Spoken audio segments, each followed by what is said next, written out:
Hi everyone. So turning questions into statements can be tricky, and it may seem like, what are we going to say to our kiddos?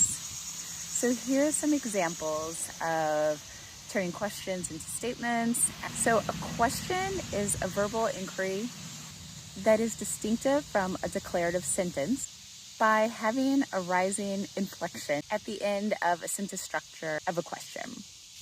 A question requests an answer, but does not suggest that a behavior is to be performed. So examples of questions are, oh, huh? So do you hear the inflection, huh? See, right, really?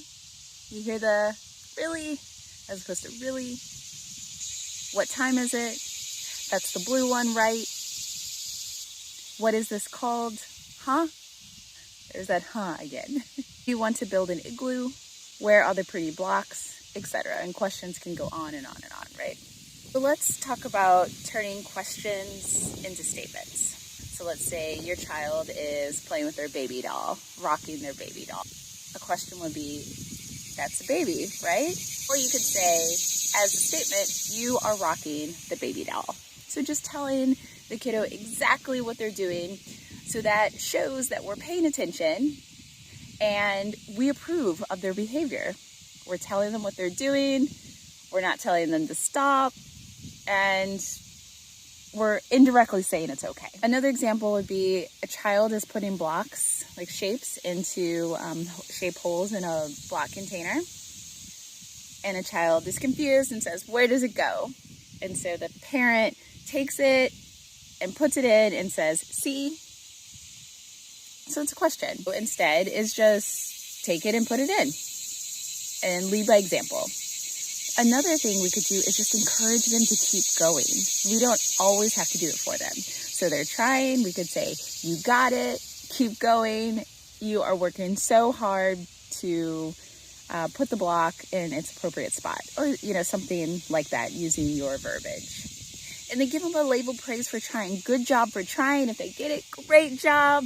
You stuck with it. I'm so proud of you, right? Just being super encouraging. That makes them want to do it more. The child says, I have trucks. You say in a question form, you have the trucks. So the inflection, it kind of makes it confusing. So we could say, you have the trucks. And did you hear the difference between you have the trucks and you have the trucks? You could say, yes, you have 2 red trucks and a green truck. A child is playing with something and says, mine is purple. And if we say, yours is purple, isn't it? So that's a question.